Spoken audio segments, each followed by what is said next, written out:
Hop. Hop. Ah putain. Hello.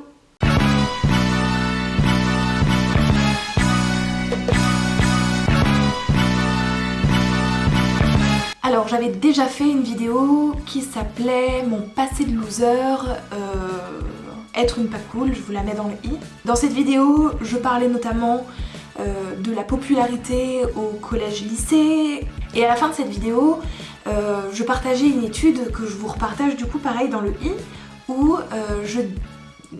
en fait cette étude se demandait que sont devenus les gens cool du collège-lycée. En gros, pour la faire courte, cette étude disait que quand on était en train de capitaliser pour le côté cool au collège-lycée, on n'est pas en train de capitaliser pour être cool à l'avenir. Et du coup, on pourrait quand même se demander c'est quoi d'être cool maintenant, donc en gros à nos âges, donc soit dans les études ou soit dans le milieu professionnel. C'est souvent de la réussite, de l'expérience. Ce qu'on retrouve aussi d'ailleurs dans les réseaux sociaux, c'est-à-dire que les comptes par exemple qui sont très populaires, c'est notamment des comptes où on partage beaucoup, je pense à Instagram par exemple, donc les photos de voyage typiquement.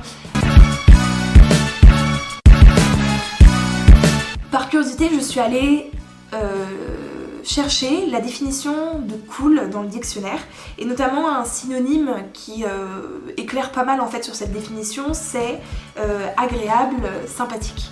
Donc c'est quelque chose plutôt qu'un rapport avec l'interaction qu'on a avec les personnes, les autres humains quoi.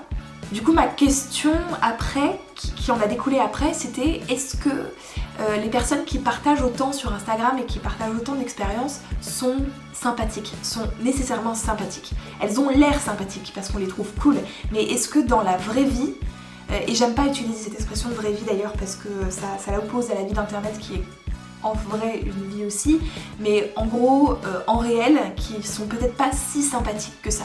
Petite mise au point, quand on dit pas sympathique, la négation de ne pas être sympathique, ça ne veut pas dire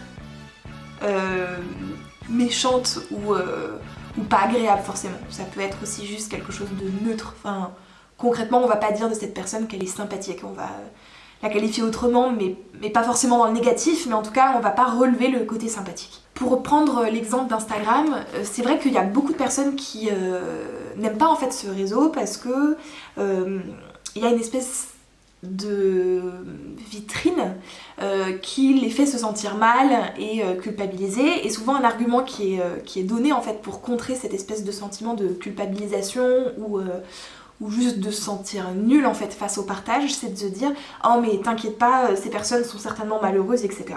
Moi ce que je propose c'est un autre éclairage, donc au lieu de spéculer en fait sur le bonheur en fait des personnes qui je pense fluctuent, c'est-à-dire que si on poste une photo dans un endroit paradisiaque, ça veut pas forcément dire qu'on est malheureux, hein.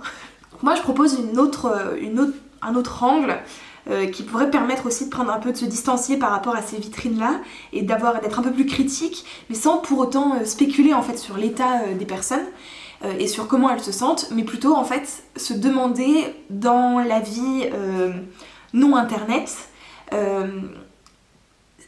comment elles sont en fait avec leurs réseaux proches. En gros, est-ce qu'elles sont sympathiques ou est-ce qu'elles sont agréables, est-ce que les gens aiment leur compagnie ou pas.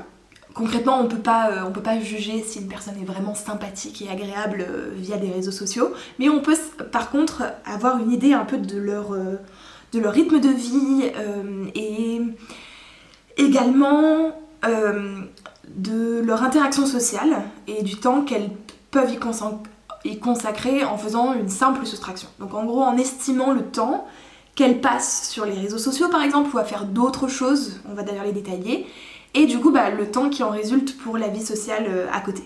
Dans l'imaginaire collectif et aussi sur les réseaux, ou dans les personnes qui sont populaires un peu sur internet, on a tendance à mettre beaucoup en avant le fait que les personnes habitent à l'étranger. Et ça paraît trop cool, hein, les expats. Bon, c'est pas le sujet de la vidéo, mais je suis absolument opposée en fait à l'utilisation du mot expatrié dès qu'on vit à l'étranger, mais ça c'est un autre sujet que je n'aborderai pas ici. Mais il se trouve que vivre à l'étranger, dans un terme d'interaction sociale, c'est pas la meilleure... c'est pas le meilleur investissement côté popularité et quota sympathique, dans le sens où si vous n'êtes pas là, vous pouvez pas être sympathique. Voilà, tout simplement. Donc en gros, et je prends mon exemple à moi, mais je pense que c'est quand même assez général, je dis pas que c'est le cas pour tous et pour toutes, mais dans mon cas à moi, vivre à l'étranger, en plus je suis une personne qui a beaucoup déménagé quand même, qui a beaucoup bougé, je suis rarement restée... Là ça fait quand même plus de 10 ans que je reste moins de 2 ans, 3 ans max au même endroit, donc vous pouvez imaginer à peu près à quelle fréquence j'ai bougé. Et en fait, ce qui en résulte quand même, c'est que ma vie sociale, en règle générale, elle est plutôt nulle que suractive. En tout cas, dans la vie sociale en réel et pas via internet. Et concrètement, le fait que je parte, c'est pas quelque chose de méchant, je ne fais de mal à personne, on est bien d'accord.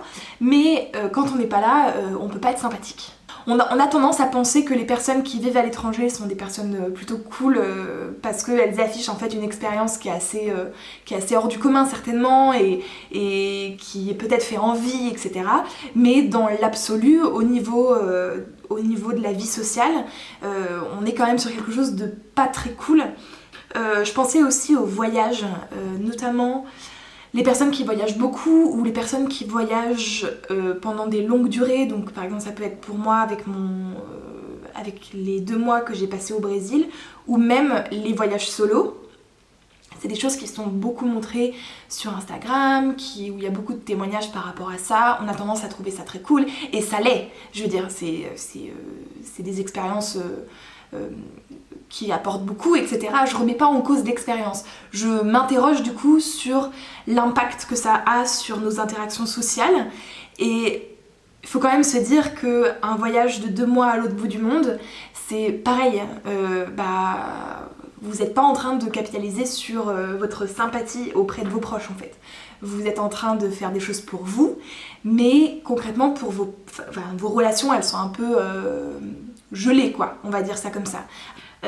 On peut aussi penser aux personnes qui postent beaucoup sur Instagram, donc notamment des comptes très actifs. Là pour le coup quelque chose d'assez... qui peut paraître assez évident mais qu'on a tendance à oublier. Une personne qui publie une voire plusieurs photos par jour sur Instagram, qui publie des vidéos sur YouTube de façon quotidienne, etc. Il y a quand même de fortes chances pour que cette personne soit extrêmement connectée et soit extrêmement sur son portable. Et pareil, le temps où vous êtes sur votre portable, vous n'êtes pas en train d'être sympathique. Voilà, c'est même plutôt assez gênant quelqu'un qui est trop sur son portable. Voilà, c'est pas mal aussi de le faire remarquer, c'est-à-dire que les personnes qui sont suractives en fait sur internet, c'est du temps qu'elles mettent pas sur leur vie réelle. J'émets pas forcément de jugement par rapport à ça, le faisant moi-même en vrai. Mais si ça peut permettre à des personnes de relativiser ce qu'elles voient sur les réseaux sociaux et l'image en fait qu'elles se font d'autres personnes, je le répète encore, je pense que c'est une bonne chose. Donc voilà, je trouvais ça assez intéressant en fait de remettre en perspective ce qu'on peut voir sur les réseaux sociaux. Premièrement, comme je l'ai dit, pour donner une autre piste de déculpabilisation aux personnes qui le culpabilisent. Je voulais aussi finir avec une discussion que j'ai eue avec une amie où on parlait justement de ça. On parlait de l'image qu'on a, que la société en fait a de nous. Bon, je dis la société en général, mais vous savez, c'est comme ces montages qu'on trouvait sur Facebook passé un temps, il y a assez longtemps en vrai. On est plus sur du 2012 concrètement. Ces montages là où c'était comment je suis, comment mes parents pensent que je suis, comment mes amis pensent que je suis et comment, je sais pas, la société pense que je suis. Et c'était une amie de boulot, hein, donc concrètement on a le même, et en plus dans mon même projet pour le Brésil, donc concrètement on a la même expérience, etc. de la vie à l'international et des départs en voyage pour la recherche, etc. Et c'est vrai qu'elle disait, moi on me dit souvent que j'ai trop de la chance et que waouh ma vie est trop bien, blablabla, nanana. Et je vais pas me plaindre, je vais pas dire que ma vie est trop nulle parce que j'ai pas d'amis. Mais c'est des choix de vie en fait. Et encore je dis des choix de vie, j'ai pas choisi de pas avoir d'amis parce que concrètement on est quand même là-dessus, hein. Je parle depuis tout à l'heure du fait d'être cool ou quoi, mais en fait la vraie discussion derrière c'est quand même votre réseau social en physique, il est comment? C'est pas que j'ai pas d'amis, j'ai des amis mais éparpillés de partout. De réseaux aussi extrêmement différents, j'ai des amis de colo, j'ai des amis d'école, j'ai des amis d'une autre école, des amis d'une autre école, des amis d'une activité, des amis que j'ai rencontrés au boulot, des amis... Voilà, donc j'ai des amis en fait que je ne mets jamais ensemble, donc concrètement je suis toujours sur du one-one quoi, en gros, hein, c'est ça. Et en plus, toujours en relation à distance. En sachant que je suis pas la meilleure pour ce genre de choses, je suis pas la pire non plus, mais je suis pas la meilleure. Et c'est vrai que pour revenir à cette amie, à cette fameuse amie, elle disait c'est vrai que les personnes ont tendance à spéculer beaucoup sur notre vie et sur le fait que waouh ça doit être trop cool. Et en fait peut-être que c'est cool, peut-être que notre vie et les expériences qu'on vit sont cool, mais nous ce qui est sûr c'est qu'on n'est pas cool et on le sera jamais. Voilà, je vais m'arrêter là. Donc voilà, j'espère que vous comprendrez ce que je veux dire dans cette vidéo, que je ne vais blesser personne, mais je crois pas. Donc voilà, j'espère que cette vidéo vous aura plu, qu'elle vous aura permis de vous déculpabiliser un petit peu si vous vous sentiez un petit peu mal en regardant les réseaux sociaux, que vous porterez du coup un autre regard sur les personnes dont la vie en fait vous fait, je sais pas, peut-être rêver ou en tout cas vous paraît très cool. Et généralement tout ce qui est réseaux sociaux, voyage, mobilité, c'est des choses qui ne font pas, qui concrètement ne font pas progresser notre vie sociale en physique. Voilà. Ciao!